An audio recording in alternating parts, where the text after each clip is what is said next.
saudara sekalian, kami perwakilan dari MK Sungai Sukacita akan membawakan satu pujian, yaitu Hidupku Bagimu.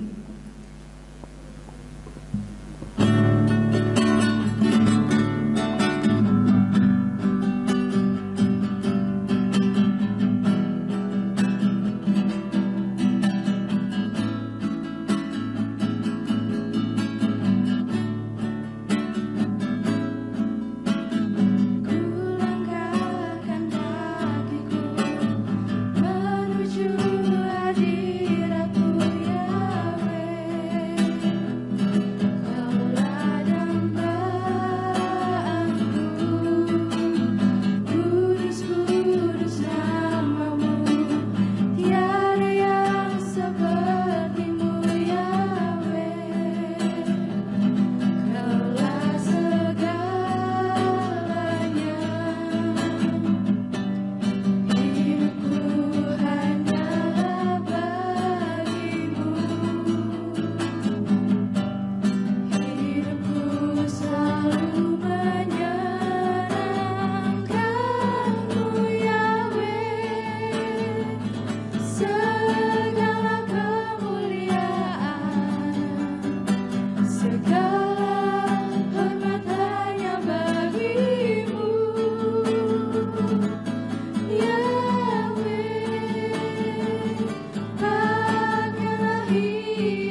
Haleluya.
Kami, Bala urapan-Mu boleh terus mengalir dalam setiap kami. Kami mau menyerukan nama-Mu Bapa Yahweh lebih lagi. Dan bila nama-Mu dimuliakan dalam hidup setiap kami. Haleluya. Semua Israel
Biarlah namamu selalu ditinggikan dimanapun berada, dan namamu selalu ditinggikan di dalam setiap kehidupan kami Bapa Yahweh. Dan kami mengucap syukur buat malam hari ini Engkau sudah kembali kumpulkan kami, untuk kami boleh beribadah kepadamu Tuhan, untuk kami boleh merayakan hari raya roti tidak beragi. Dan biarlah setiap pujian yang kami naikkan ke hadirat-Mu boleh menyukakan hati-Mu, sehingga setiap kami yang datang dengan sakit penyakit, Tuhan memberikan kesembuhan ilahi bagi setiap kami. Kami yang datang dengan kelemahan iman, Tuhan memberikan kekuatan yang baru. Kami yang datang dengan kebimbangan, Tuhan memberikan ketetapan hati bagi setiap kami. Kami yang datang dengan keputusasaan, Tuhan memberikan harapan yang baru bagi setiap kami, sehingga kami boleh menang mengatasi setiap permasalahan yang ada dalam setiap kehidupan kami Bapa. Terima kasih Bapa, dan tiba saatnya untuk kami boleh mendengarkan firman-Mu. Kira Tuhan urapi hamba-Mu, urapi setiap kami yang mendengarkan firman-Mu. Berikan hikmat buat setiap kami, untuk kami boleh menangkap apa yang menjadi isi hati-Mu buat setiap kami Bapa. Terima kasih Bapa, dan kami serahkan tempat ini, peralatan yang kami pakai, hati dan pikiran kami tujukan hanya untuk kemuliaan bagi nama-Mu saja. Hanya di dalam nama Yeshua Mesias kami berdoa. Haleluya, amin. Silakan duduk Bapak Ibu. Shalom. Haleluya. Saya lihat semangatnya masih luar biasa. Amin. Haleluya. Bapak Ibu Saudara, setelah 3 hari kita berturut-turut beribadah kepada Tuhan, kita harusnya terus semakin dikobarkan api rohani kita. Amin. Dan ditingkatkan tekad kita untuk kita boleh terus hidup di dalam kebenaran firman Tuhan. Amin. Saya harap ini bukan sebagai rutinitas. Aduh 3 hari berturut-turut rasanya gimana gitu. Tetapi kita boleh malah justru membuat kita bersemangat kembali untuk terus kita selalu ingat akan Bapa Yahweh. Amin. Dan hari ini kita merayakan hari raya roti tidak beragi. Bapak Ibu Saudara, pertama kali saya mendengar hari raya namanya roti tidak beragi, buat saya kok agak-agak aneh gitu. Kok kenapa roti tidak beragi aja dijadikan sebuah nama nama hari raya begitu? Apa spesialnya begitu? Dan tahun lalu kalau tidak salah saya sudah sempat menyampaikan mengenai roti spesial, ya kan? Bahwa memang ternyata roti tidak beragi ini adalah roti yang spesial. Ya, spesialnya apa? Nanti kita akan lebih dalam lagi membahasnya. Dan judul pada malam hari ini saya beri judul General Cleaning. Maksudnya adalah pembersihan yang benar-benar bersih gitu loh saudara. Kalau di dalam dunia kebersihan atau cleaning service itu namanya GC ya, atau GC kalau orang-orang bilang itu mau resiki sampai, maksudnya tidak seperti biasanya begitu. Kalau biasanya cuma nyapu, ngepel, ya sudah gitu kan. Nyikat ya pokoknya bersih gitu. Tetapi kalau general cleaning itu benar-benar disikat sampai resik, sampai kinclong. Mungkin yang biasanya tidak pernah dibersihkan. Jendela yang mungkin di sela-selanya atau di apa yang jarang terlihat itu beneran dibersihkan. Nah, kita mau melalui hari raya roti tidak beragi ini, kita betul-betul general cleaning buat kehidupan kita. Seperti yang Bapak Yahweh perintahkan supaya kita betul-betul membersihkan diri dari ragi. Kita lihat ayat dalam Keluaran 12 ayat 17 sampai 19. Keluaran 12 ayat 17 sampai 19 dikatakan, dan kamu harus memelihara hari raya roti tidak beragi, karena pada hari yang sama itu aku telah membawa pasukanmu keluar dari tanah Mesir. Dan kamu harus memelihara hari itu untuk generasi-generasimu, suatu ketetapan untuk selamanya. Pada bulan pertama, pada hari ke-14 bulan itu, pada waktu petang, kamu harus makan roti tidak beragi sampai hari ke-21 bulan itu. Pada waktu petang, 7 hari lamanya ragi tidak boleh ditemukan di dalam rumahmu. Sebab setiap orang yang memakan apapun yang beragi, maka nyawanya harus dilenyapkan dari antara jemaat Israel, dari antara pengembara atau dari antara penduduk asli negeri itu. Jadi inilah asal muasalnya hari raya roti tidak beragi. Hari raya roti tidak beragi itu 1 hari setelah Pesah. Dan ini kalau kita lihat di Alkitab seringkali baik Pesah maupun hari raya roti tidak beragi, mereka seringkali menyebutnya kadang Pesah, kadang hari raya roti tidak beragi. Mereka jadikan satu begitu. Tetapi kisahnya itu masih nyambung gitu. Maka mereka seringkali menyebutnya seperti itu. Kalau kita lihat di dalam Lukas itu dikatakan hari raya roti tidak beragi yang disebut Paskah. Jadi hari raya roti tidak beragi kadang disebut Paskah juga. Tetapi kalau secara urutan itu Paskah dulu, memperingati bagaimana bangsa Israel dilewati oleh malaikat maut, sehingga mereka yang punya tanda darah dari anak domba di ambang pintunya, maka tidak akan ada kebinasaan di sana. Dan pada hari berikutnya mereka itu cepat-cepat buru-buru keluar dari tanah Mesir. Dan Bapak Yahweh memerintahkan supaya makan roti tidak beragi. Dan Bapak Yahweh bahkan mengatakan bahwa ragi tidak boleh terlihat di dalam rumahmu. Tidak boleh ada ragi sedikit pun. Artinya harus betul-betul bersih-bersih. Bersih-bersih di dalam rumahnya, bukan bersih-bersih secara fisik, tetapi untuk menyingkirkan ragi. Nah, kenapa kok ragi ya? Nanti kita akan melihatnya. Ragi ini merupakan sebuah campuran kalau kita bikin roti ya. Itu untuk bikin mengembangkan apa? Rotinya itu. Nah, kenapa mereka bikin roti tidak beragi? Karena sudah nggak ada waktu lagi. Kalau biasanya harus kasih ragi, kalau dikasih ragi harus dinepkan dulu, harus didiamkan dulu, paling tidak 1-2 jam kalau tidak salah, betul tidak ibu-ibu? Ya, itu supaya mengembang gitu kan. Nah, mereka nggak ada waktu lagi, sudah langsung saja dan tanpa ragi. Dan kenapa? Kalau kita renungkan, kenapa kok Tuhan bilang tanpa ragi gitu?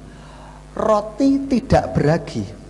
Ya, karena alasannya yang pertama tadi, karena waktu itu bangsa Israel harus keluar cepat-cepat sehingga nggak ada waktu untuk bikin roti yang pakai ragi supaya ngembang empuk gitu ya. Itu. Dan yang kedua, ternyata ini sebuah perlambang Bapak Ibu Saudara, sebuah perlambang bahwa seharusnya lah kita ini tanpa dosa, tanpa ada ragi. Dan ini juga melambangkan bahwa Yesua yang sebagai contoh bagi kita yang merupakan roti hidup, roti yang tanpa ragi atau tanpa dosa. Karena ragi ini dilambangkan sebagai kemunafikan dan dosa. Dan ini sebagai pola bagi kita, sebagai contoh, patron bagi kita, untuk kita bisa meniru jejaknya, untuk kita bisa meniru kehidupan dari Yesua HaMesiah, supaya kita juga hidup tanpa dosa dan tanpa kemunafikan. Saudara, ini makna yang sangat dalam, sehingga kita ketika melihat roti, kita ingat, gitu kan? Apalagi roti yang tanpa ragi. Oh ya, saya memang harusnya tidak ada raginya nih, tidak ada dosa. Kalau kita lihat ragi ini mengembangkan, saudara ya, membuat berkembang. Tetapi begitu dimakan mapes gitu, saudara. Betul ya? Kalau saudara makan roti kan enak tuh, roti yang gendut gitu, empuk kan, dicokot gitu, wah enak. Tetapi dia aslinya nggak segede itu gitu. Jadi akeh kembangannya, saudara.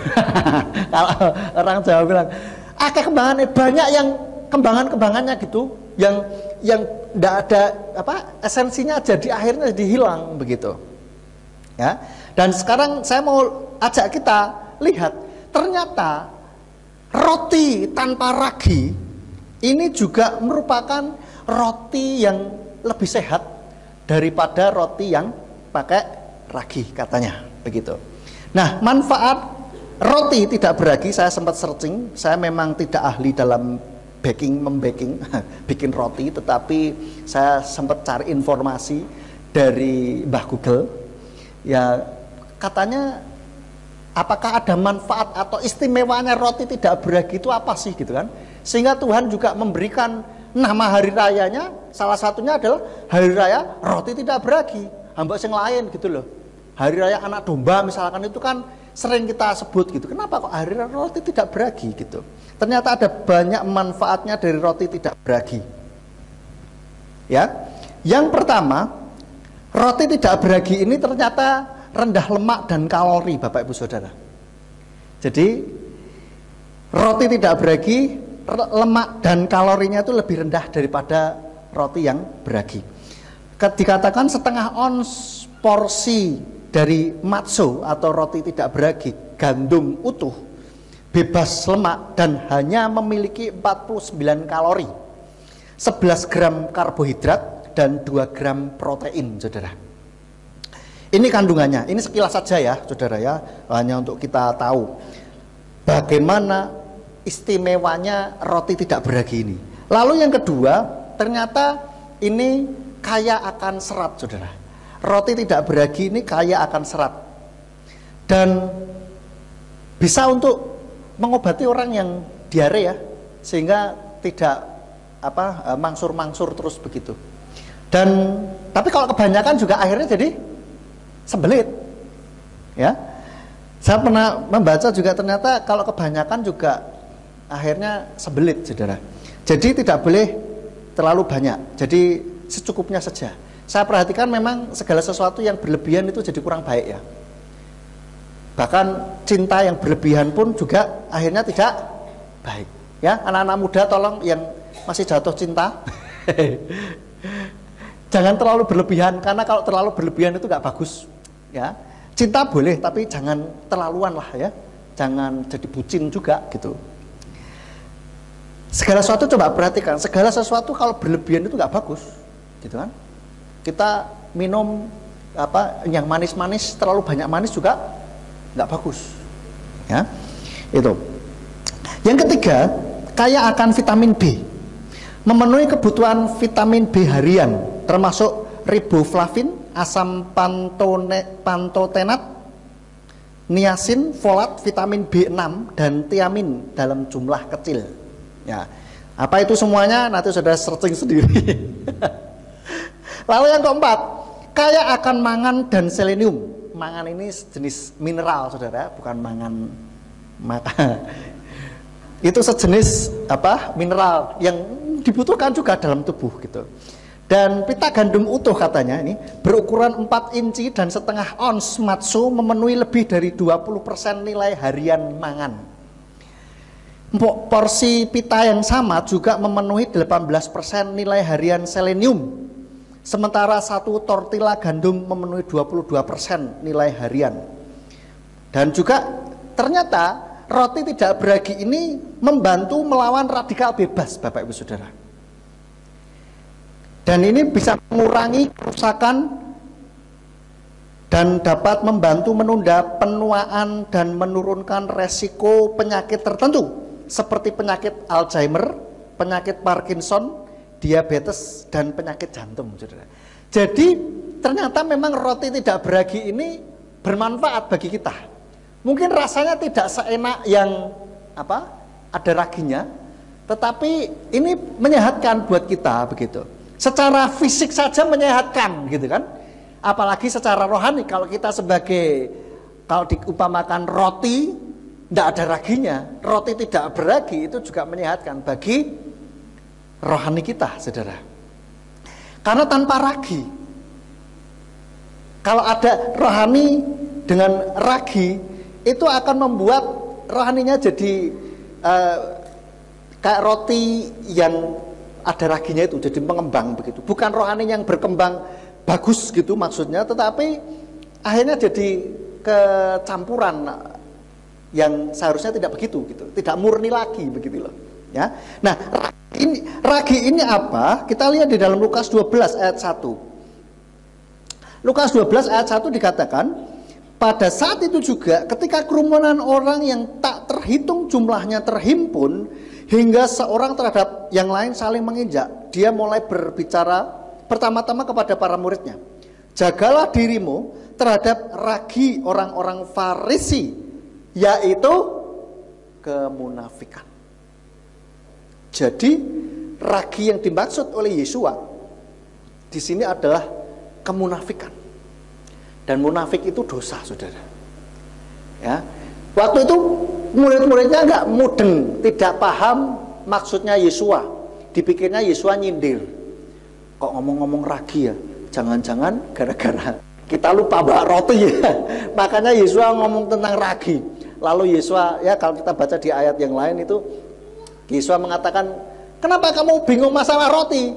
Apa nggak ingat berapa bakul yang sisa waktu kamu kasih makan 5.000 orang dan 4.000 orang, ya? Itu sisanya berbakul-bakul gitu, berkeranjang-keranjang. Jadi jangan khawatir lah, nggak ada roti pun, ibaratnya Yesus mau ngomong, nggak usah khawatir, nggak ada roti pun nanti tak bikin bisa, gitu loh, ya. Dan kalau kita perhatikan secara fisik, ragi ini kan bisa mengkamiri ini mengaruhi yang lain begitu, atau boleh dibilang menular. Demikian pula ragi rohani, kemunafikan ini bisa menular, Saudara. Bisa menular. Ketika seseorang melihat kehidupan seseorang gitu, wah kayaknya di gereja, wah rohani sekali begitu kan. Terus kalau kesenggol, keinjek sedikit, haleluya. Mungkin malaikat pun kalah. Tetapi ada orang yang melihat kehidupan di luar gereja, lalu apalagi teman kerjanya, biasanya kan namanya teman kerja itu kan bergaulnya lebih lama gitu kan daripada orang-orang teman segereja, betul enggak? Sehingga tidak bisa tuh orang lama-lama pakai topeng itu nggak bisa gitu, pasti sumuk, makanya dilepas. Makanya orang tidak bisa pakai topeng terus gitu.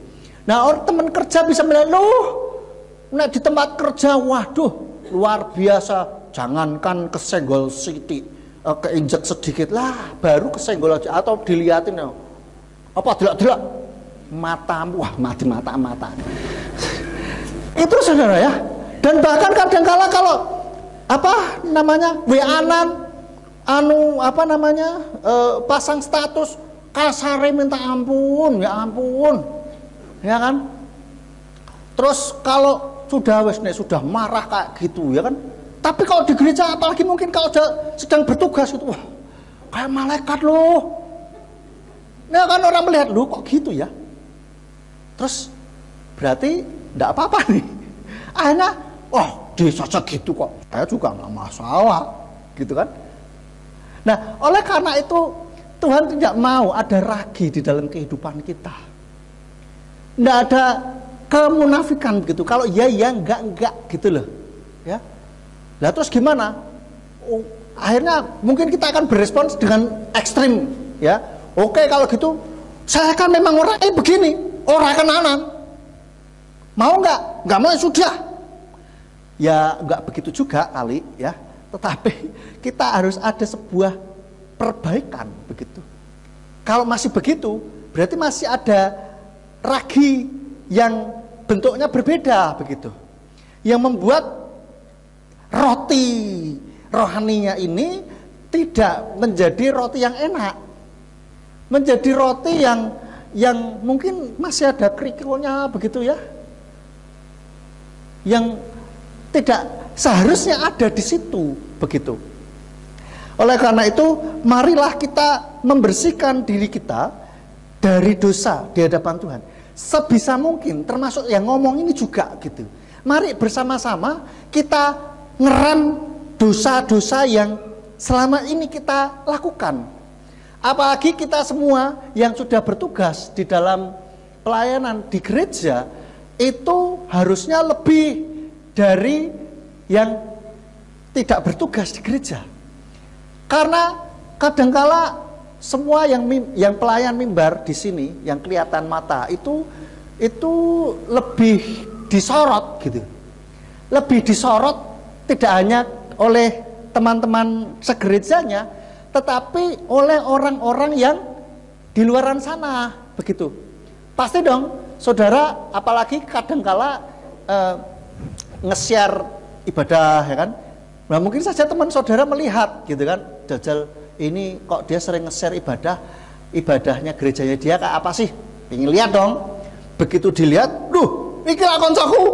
Wih, tugas rek, luar biasa. Ini, wah, berarti sudah rohani sekali nih. Orang awam kan melihatnya seperti itu.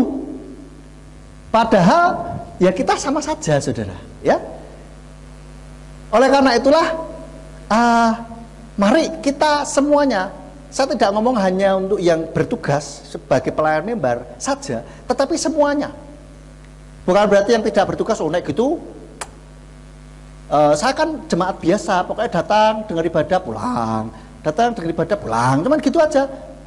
Terus jadi nggak ada beban. No, semua dari kita itu punya kewajiban untuk mengikis segala keinginan daging dan dosa serta ragi yang ada dalam diri kita. Amin. Kalau saudara perhatikan 3 hari belakangan ini, saudara melihat bahwa saya membawakan firman Tuhan yang temanya ujung-ujungnya apa? Supaya kita hidup benar di hadapan Tuhan. Amin. Ketika hari Minggu kemarin tentang Amicus Curiae, itu mengingatkan kita bahwa nanti di penghakiman terakhir nanti tidak ada tuh Amicus Curiae yang bisa mungkin mempengaruhi keputusan sang hakim agung kita. Nggak akan ada yang bisa. Begitu. Ya. Maka kita harus betul-betul menjaga kehidupan kita. Kemarin tentang kematian yang menghidupkan, bagaimana kita harus mematikan daging kita supaya kita betul-betul memperoleh kehidupan, supaya kematian Yesua di atas kayu salib itu betul-betul membuat kita hidup, menghidupkan kita. Dan saat ini juga Tuhan mengingatkan dari segi yang berbeda, yaitu kita supaya menghilangkan ragi yang ada dalam diri kita, dosa dan kemunafikan itu supaya kita hilangkan, kikis dan bahkan buang begitu. Jangan terlihat di dalam kehidupan kita. Nah, permasalahannya adalah bagaimana kita bisa membersihkan diri kita dari dosa atau dari ragi. Ibaratnya bagaimana caranya gitu kan? Bagaimana caranya dalam bentuk nyatanya sebagai bentuk kita menyingkirkan ragi begitu. Yang pertama ada beberapa hal.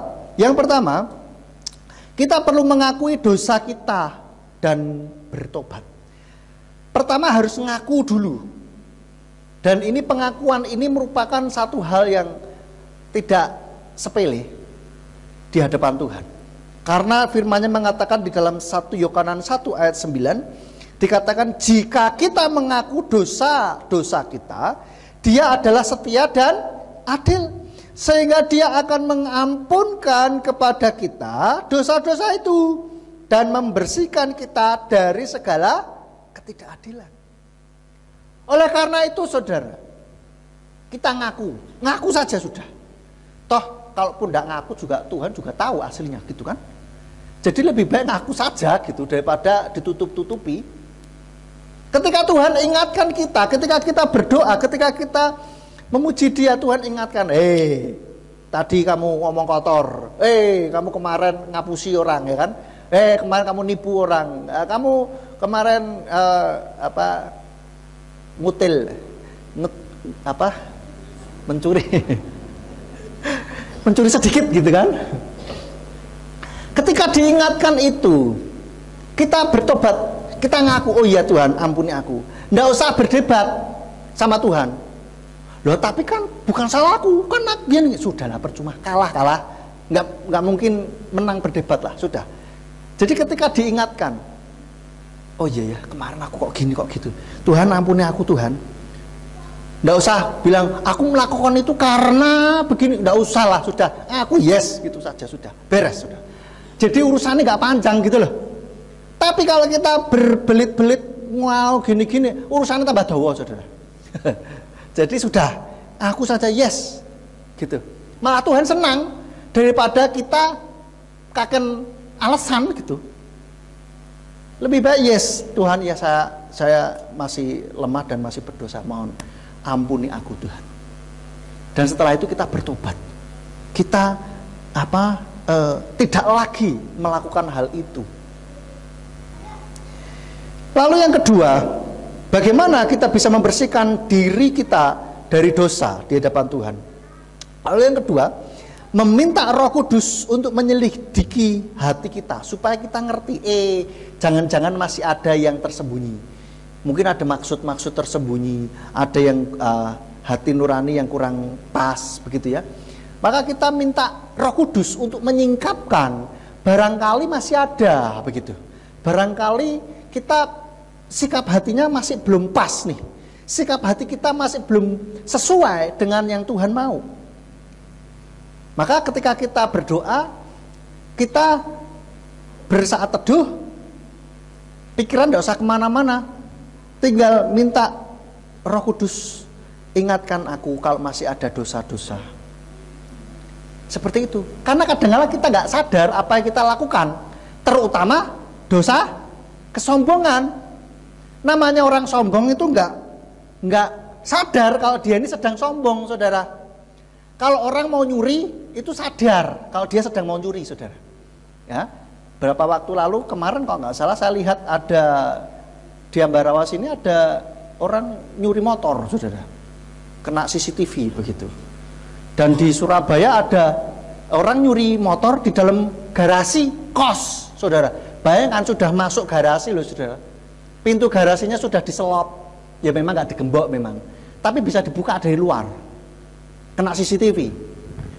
Itu mereka buka pintunya, terus pakai enggak tahu pakai kunci T atau apalah itu, cepet juga, nggak ada sampai 10 detik, cuman bentar 5 detik lah paling. Ceklak, sudah langsung sudah jeger, bawa keluar, selesai. Itu ketika dia melakukan hal ini dan akan dia lakukan, itu orang sadar, aku meh nyolong, tak colongi, sadar, ngerti. Pencopet juga gitu, aku tak nyopet lah, sadar. Tapi nek sombong, nggak sadar, nek dirinya sedang sombong. Biasanya sadarnya apa? Kalau sudah selesai. Orang mau selingkuh, sadar kalau dia itu selingkuh sudah. Saya yakin kalau orang bilang khilaf itu kayak ya minta excuse, minta pemakluman saja. Tahu dia sebetulnya sedang ini nggak bagus gitu, nggak baik. Buktinya apa? Sembunyi-sembunyi dari pasangannya, betul nggak? Jadi sadar bahwa ini sedang melakukan dosa begitu. Tetapi kalau sombong itu seringkali dan mungkin hampir selalu dikatakan nggak nyadar. Ya, pernah nggak coba saudara renungkan? Ketika saudara sombong, sadar nggak saudara sombong? Sedang sombong. Kadang-kala mungkin bisa sadar, tapi habis itu, oh iya, sorry. Iya nek sadar, nek langsung bertobat, langsung benahin sikap hatinya. Tapi kalau enggak, kalau sudah selesai, baru sadar. Dan kadang-kala itu pun harus diingatkan. Maka minta Roh Kudus untuk menyelidiki hati kita. Karena sikap hati ini yang tahu cuman kita dan Tuhan. Orang lain tidak tahu. Perbuatan bisa terlihat sama, tetapi dari sikap hati bisa berbeda. Ada orang rajin ke gereja, tapi satu motivasinya ben dapat relasi, yang satunya mungkin pengen daripada di rumah diomelin sama orang tua, satunya lagi daripada ditanyain bapak gembala atau ibu gembala atau bapak wakil gembala, sudahlah datang aja ngabsen, saudara. Dengan orang yang betul-betul mencari Tuhan, mau beribadah, betul-betul mau belajar firman Tuhan, itu secara kasat mata sama, tetapi yang membedakan sikap hati, yang tahu diri kita sendiri dan Tuhan. Dalam Mazmur 139 ayat 23 sampai 24. Selidikilah aku ya Elohim dan kenalilah hatiku. Ujilah aku dan ketahuilah pikiranku. Dan lihatlah apakah ada jalan yang jahat dalam diriku. Dan bimbinglah aku di jalan yang kekal. Dan saat teduh, inilah saat yang paling sering Roh Kudus berbicara kepada kita sebetulnya. Jadi saudara kalau berdoa, jangan selalu berdoa syafaat. Doain si A, si B, si C, selalu habis itu amin selesai. Tapi nggak dilarang juga mendoakan keluarga, mendoakan siapa, boleh, nggak masalah. Tapi kadang-kala sediakan waktu untuk bisa duduk diam merenung, meminta Roh Kudus menyelidiki hati kita. Itu memang harus dalam kondisi tenang, saudara. Jarang di dalam kondisi kita sedang melakukan sesuatu, sedang sibuk, terus muncul, itu jarang banget. Paling sering adalah ketika kita duduk tenang, diam, rileks gitu kan, saat teduh. Nah, itu hati kita dan pikiran kita tenang. Ibaratnya kayak kita bikin teh itu, teh daun ya, itu sudah ngendep semua, sehingga semakin jernih, bisa terlihat begitu. Nah, ketika saat itulah Roh Kudus sering berbicara kepada hati kita, mengingatkan kita. Nah, bagaimana bisa membedakan mana suara Roh Kudus, mana yang dari pikiran kita sendiri? Pokoknya kalau membawa kita selalu sesuai dengan kebenaran firman Tuhan, itu suara Roh Kudus, saudara. Salah satu cirinya seperti itu. Pikiran kita bisa, tetapi biasanya kadang-kala kita tidak terpikir oleh kita gitu. Tahu-tahu, oh iya kok saya bisa punya pikiran ini ya. Itu Roh Kudus yang mengingatkan kita melalui hati nurani kita, melalui pikiran kita, saudara. Cara kerjanya seperti itu. Maka orang yang tidak mempercayai kuasa Roh Kudus akan berpikir, wah itu kan gara-gara kamu yang berpikir. Mereka tidak menyadari bahwa bagaimana kita bisa mengarah berpikir seperti itu kalau bukan karena Roh Kudus yang menggerakkan. Roh Kudus. Jadi bukan hasil karya kita, bukan hasil kekuatan kita. Seperti itu. So, ketika kita duduk diam di bawah kaki Tuhan, minta Roh Kudus selidiki hati kita, dan kita juga seringkali bersyukur. Perbanyaklah ucapan syukur kita kepada Tuhan. Kalaupun sedang ada banyak masalah, mau berkeluh kesah, boleh. Ya, boleh pada saat-saat itu. Tapi jangan lupa juga kita juga perbanyak bersyukur. Lalu yang ketiga, mengejar kemurnian dan kebenaran, supaya kita betul-betul bersih. Sudah diingatkan, sudah mengaku, lalu kita kejar kebersihan itu, kemurnian dan kebenaran. 1 Korintus 5 ayat 7 sampai 8 dikatakan, jadi bersihkanlah ragi yang lama supaya kamu dapat menjadi adonan yang baru, sebagaimana kamu juga tidak beragi karena Mesias Paskah kita juga telah dikorbankan ganti kita. Karena itu kita dapat merayakan perayaan bukan dengan ragi yang lama, bukan pula dengan ragi keburukan dan kejahatan, melainkan dengan tidak beragi, yaitu kemurnian dan kebenaran. Jadi kita kejar kemurnian hati kita. Bapak Gembala seringkali katakan bahwa jagai sikap hati dan motivasi kita. Ketika kita melayani Tuhan, ketika kita beribadah, ketika kita melakukan pekerjaan kita, jagai sikap hati motivasi kita untuk tetap benar di hadapan Tuhan. Dan seringkali saya katakan yang lurus saja. Hidup sudah banyak masalah. Yang lurus saja ada masalah. Apalagi mau coba belok. Masalah tambah banyak. Gitu. So, motivasi hati kita cek. Bila kita murni di hadapan Tuhan untuk kemuliaan nama Tuhan, bagaimana supaya kita hidup benar di hadapan Tuhan. Bukan karena kita takut masuk neraka, bukan karena kita pengen masuk surga, tetapi karena kita betul-betul cinta kepada Bapa Yahweh. Amin. Ini bobotnya beda, saudara. Orang taat gara-gara takut, taat karena takut dengan taat karena cinta itu lain. Kalau taat karena takut, kayak kita ini loh, Ambarawa masih one way. Kalau tidak ada yang jaga, wes 14 wae. Gak kok, iya toh? Lampu merah, sudahlah, tingak-tingu, tidak ada polisi, itu taat karena takut. Kalau tidak ada yang ngawasi, nggak takut dan tidak taat akhirnya.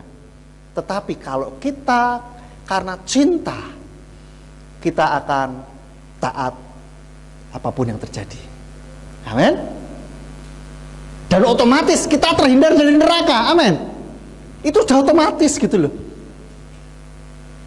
Oke, jadi milikilah cara hidup yang benar sesuai dengan firman Tuhan. Kita belajar, termasuk saya ngomong, bukan berarti saya terus malaikat sudah tanpa dosa. No, kadangkala namanya manusia sok kejeglong, yes. Tetapi kita terus berusaha untuk terus hidup di dalam jalan kebenaran firman Tuhan bersama-sama.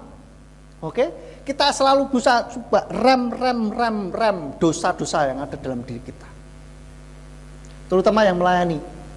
Sekali lagi saya ingatkan, yang melayani sudah betul-betul rem. Kalau tidak, yang rugi atau yang hancur adalah diri kita sendiri. Jangan sampai.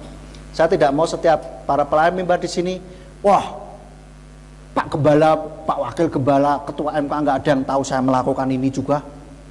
Tetapi jangan lupa ada sepasang mata bola yang selalu melihat dan mengawasi kita. Ya, hati-hati sekali. Saudara mungkin masih jatuh bangun dalam dosa dan masih terus berkubang di dalam dosa, tidak mau berhenti di dalam tidak mau berhenti melakukan dosa itu. Hati-hati, suatu saat Tuhan bisa pada waktunya nanti. Enggak ngerti lah, nanti ada apa begitu. Saya bukan mengutuk, tetapi itu sudah hukumnya. Jadi tolong bisa semua kita mari bersama-sama hidup kudus di hadapan Tuhan. Apalagi kita mengingat bahwa Yesus sebentar lagi mau datang. Amin. Maka dari itu persiapkan diri kita supaya kita betul-betul menjadi roti yang tidak beragi. Motivasi dan sikap hati kita betulkan di hadapan Bapa Yahweh selalu. Yang keempat, meninggalkan cara hidup yang lama. Dalam 2 Korintus 5 ayat 17, jadi jika seseorang ada di dalam Mesias, ia adalah ciptaan baru. Hal-hal yang lama sudah berlalu. Lihatlah, segala sesuatu telah menjadi baru. Mari kita berkomitmen untuk memulai hidup baru, memulai lembaran baru dalam kehidupan kita setiap harinya, untuk kita bisa terus melakukan kebenaran firman Tuhan. Tinggalkan cara-cara hidup yang lama. Cara-cara hidup yang tidak menyenangkan hati Tuhan, yang mendukakan hati Tuhan, yang mungkin orang lain gak ada yang tahu, saudara. Tinggalkan itu. Karena kita harus menjadi ciptaan yang baru, menjadi adonan yang baru. Ya, karena ngeri sekali kalau kita sudah melayani terus tidak hidup benar di hadapan Tuhan, nanti jadi sasaran tembak setan. Waduh, repot saudara, ya repot sekali. Dan ayo kita bersih-bersih mulai sekarang. Kita akui di hadapan Tuhan apa yang masih ada. Mungkin selama ini yang kita lakukan, tidak ada orang yang lain yang tahu. Kita sama-sama bertobat dan akui itu. Tinggalkan itu semua. Lalu yang kelima, miliki kesiapan untuk perubahan pola pikir.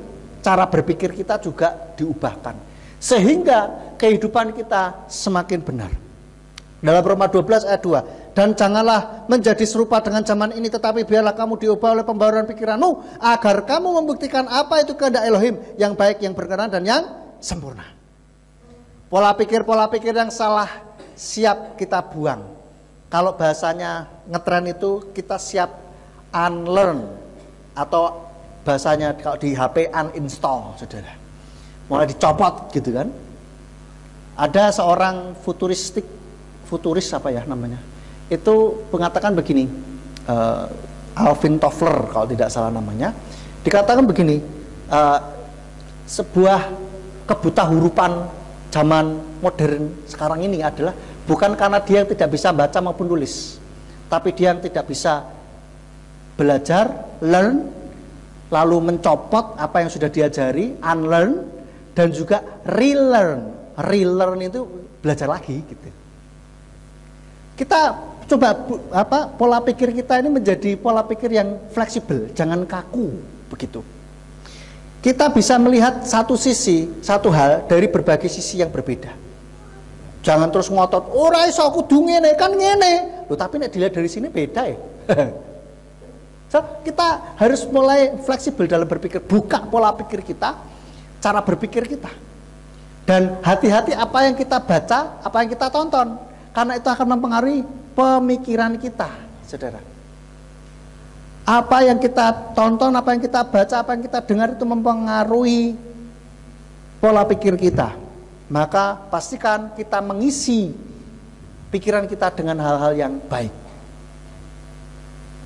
Ya, dan yang terakhir baca dan renungkan firman-Nya. Nah, ini yang juga penting, membuat kehidupan kita tanpa ragi. Kehidupan kita menjadi bersih dari dosa. Kita baca dan renungkan firman-Nya.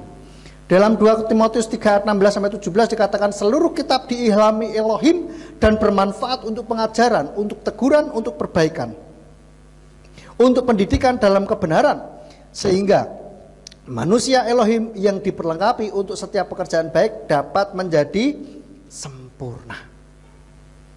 Jadi semua firman yang tertulis ini untuk pendidikan kita, untuk teguran perbaikan kita. Dan saya yakin sekali firman Tuhan ini tidak hanya berbicara tentang surga dan neraka, bagaimana kehidupan setelah kematian nanti, setelah di dunia ini bagaimana, terus harus begini begitu. No, tidak itu saja, tetapi firman Tuhan ini bisa bermanfaat bagi kehidupan kita saat ini, saudara. Amin. Sehingga kita bisa hidup semakin benar. Nah, kalau kita hidup benar, maka permasalahan apapun yang ada dalam kehidupan kita, kita bisa hadapi. Kalau sikap kita benar, reaksi kita benar, maka kita akan bisa menyelesaikan setiap permasalahan yang ada dengan baik. Seperti pujian kemarin katakan apa? Beres kabeh. Karena apalagi kita selalu mengandalkan Bapa Yahweh, sehingga kehidupan kita akan beres kabeh. Dan Roh Kudus juga berbicara tidak hanya melalui firman Tuhan saja yang sudah tertulis saja, tetapi dari setiap apa yang kita dengarkan. Ketika kita mendengarkan renungan firman Tuhan seperti saat ini juga bisa berbicara. Kadang-kala melalui peristiwa yang kita lihat, peristiwa yang kita alami. Dari ngobrol-ngobrol juga kadang-kala Tuhan bisa ngomong melalui teman kita, saudara. Dan melalui peristiwa yang kita hadapi, yang kita alami, kita juga bisa belajar dari situ. Roh Kudus bisa saja berbicara melalui itu. Maka ketika kita mengalami permasalahan, jangan tanyakan kenapa Tuhan, kenapa aku mengalami hal ini. Tetapi tanyakan apa? Apa yang sedang Tuhan ajarkan di dalam kehidupanku melalui peristiwa ini. Melalui permasalahan ini, apa yang sedang Tuhan bicara sebetulnya? Apa yang sedang Tuhan ajarkan di dalam hidup saya? Nah, niscaya saudara akan mendapati Tuhan berbicara, Tuhan akan terus meningkatkan kehidupan kita untuk semakin benar di hadapan Tuhan. Amin. Biarlah kita menjadi roti tanpa ragi, roti yang tidak beragi, yang bersih. Dan kalau selama ini ada banyak ragi, kita betul-betul bersihkan dari diri kita, dari jiwa kita, dari hati pikiran kita, sehingga kita menjadi roti yang tidak beragi. Amin. Buat firman Tuhan, biarlah firman ini belum menjadi KHL, terus berbicara dalam hidup kita. Biarlah kita terus melakukan general cleaning, bersih-bersih, beberes, menyikat. Mungkin ada kebencian, dendam yang sudah ngetel. Apa bahasa Indonesia ngetel itu apa? Berkerak. Disikat. Kita bersihkan betul-betul. Kita minta Roh Kudus memberikan kekuatan bagi kita untuk kita bisa mengangkat itu semuanya, dan sehingga hati kita bersih. Amin. Nanti kita berdoa bersama. Kembalikan kepada Bapak Gembala. Puji Bapak Yahweh.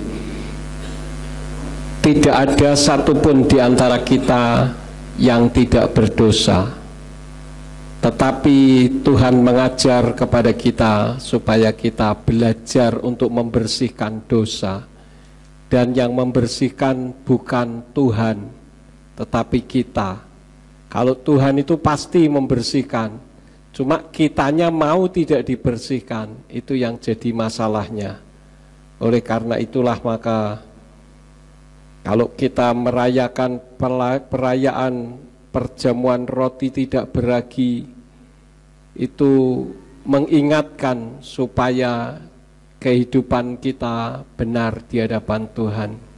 Kalau seperti biasa perjamuan kudus ada roti dan air anggur, tapi hari ini kita hanya makan roti tidak beragi. Untuk itu mari kita bangkit berdiri bersama-sama. Adakah di antara saudara yang akan ikut perjamuan roti tidak beragi tetapi belum dapat roti? Saya persilakan bisa angkat tangan. Kalau sudah semua, mari kita bangkit berdiri bersama-sama. Jangan saudara makan sebelum saudara mendengarkan firman. Keluaran 12 ayat 17 mengatakan, mari kita angkat roti di atas kepala kita. Dan kamu harus memelihara hari raya roti tidak beragi. Karena pada hari yang sama itu, aku telah membawa pasukanmu keluar dari tanah Mitsraim, dan kamu harus memelihara hari itu untuk generasi-generasimu, suatu ketetapan untuk selamanya. Hari ini kami mengingat Bapa Yahweh memimpin bangsa pilihannya ke tanah perjanjian dengan membawa roti tanpa ragi. Kami juga bangsa pilihannya yang dituntun Bapa Yahweh ke Samayim yang mulia dan kekal, dengan tanpa dosa menyertai hidup kami. Kami makan dengan iman di dalam nama Yeshua HaMashiach. Mari kita makan bersama-sama. Haleluya. Terima kasih Tuhan. Ketika kami makan roti tidak beragi ini, Engkau mengingatkan kepada kami agar kami tidak membawa dosa, supaya perjalanan kami menuju ke Samayim dapat terrealisasi dengan tanpa adanya perbantahan di kemudian hari bersama dengan Engkau. Oleh karena itu, berkati seluruh jemaat, karena kami rindu untuk menjadi pelaku firman, bukan hanya pendengar saja. Kami sadar kami tidak mampu membuat diri kami kudus apabila tanpa pertolongan dari Bapa Yahweh Besem Yeshua HaMashiach Ruach HaKodes. Ajari kepada kami berikan kemampuan untuk kami dapat menyalipkan kedagingan kami, supaya hidup kami benar di hadapan-Mu. Demi nama Adonai Yeshua HaMashiach, kami berdoa dan mengucap syukur. Haleluya. Semua yang percaya katakan amin. Silakan duduk. Kita akan akhiri. Bapa Sorgawi, kami mengucap syukur karena Engkau telah memimpin ibadah perayaan Hamatsah pada malam hari ini dari awal sampai dengan akhirnya. Terima kasih untuk firman yang sudah Tuhan taburkan kepada kami melalui Bapak Wakil Gembala Sidang Simeon Sulistyo, supaya kehidupan kami semua semakin benar di hadapan Tuhan, terbuka di hadapan-Mu, sehingga kehidupan kami bisa sampai kekekalan di dalam kerajaan sorga. Berkati seluruh jemaat yang sudah hadir pada malam hari ini, baik yang ada di ruangan ini maupun yang mendengarkan dari rumah masing-masing. Tuhan berkati, dan apabila sebentar kami akan pulang, kirim malaikat Tuhan untuk menjaga melindungi kami, tibakan di rumah masing-masing dengan selamat. Dan biarlah sesampainya di rumah malam ini kami dapat beristirahat dengan nyenyak di bawah pertolongan dan penjagaan dari malaikat-malaikat Tuhan. Dan ketika kami bangun besok, biarlah kami bangun dengan tubuh yang sehat, dan ketika kami melakukan aktivitas di dalam kehidupan kami, apa saja yang diusahakan dan dikerjakan yang tidak bertentangan dengan firman-Mu, kiranya dibuatnyalah oleh Engkau berhasil, supaya dengan keberhasilan itu dapat kami kembalikan guna hormat dan kemuliaan bagi nama-Mu. Semua yang sudah ambil bagian di dalam pelayanan pada malam ini, Engkau pakai semakin hari semakin heran. Terima kasih Bapa, sekarang berkatilah kami karena kami siap menerima berkat daripada-Mu. Mari kita angkat kedua belah tangan kita untuk menerima berkat Yahweh. Yefarcha Yahweh wa yismereka. Yahweh memberkati engkau dan memelihara engkau. Yair Yahweh pano aleka wikuneka. Yahweh menyinari engkau dengan wajahnya dan memberi engkau anugerah. Yisa Yahweh pano aleka wiyashem leka shalom. Yahweh menghadapkan wajahnya kepadamu dan memberi engkau damai sejahtera. Diberkatilah engkau di kota dan diberkatilah engkau di ladang. Diberkatilah buah kandunganmu, hasil bumimu dan hasil ternakmu, yakni anak lembu sapimu dan kandungan kambing dombamu. Diberkatilah bakulmu dan tempat adonanmu. Diberkatilah engkau pada waktu masuk dan diberkatilah engkau pada waktu keluar. Sekarang pulanglah dan terimalah berkat. Kasih Bapa Yahweh Sang Pencipta, kasih karunia Adonai Yeshua HaMashiach Sang Pembeli jiwa, dan Ruach HaKodes menyertai saudara sekalian sampai Maranatha. Adonai Yeshua HaMashiach datang kembali untuk yang kedua kali dan mengangkat kita semua. Haleluya.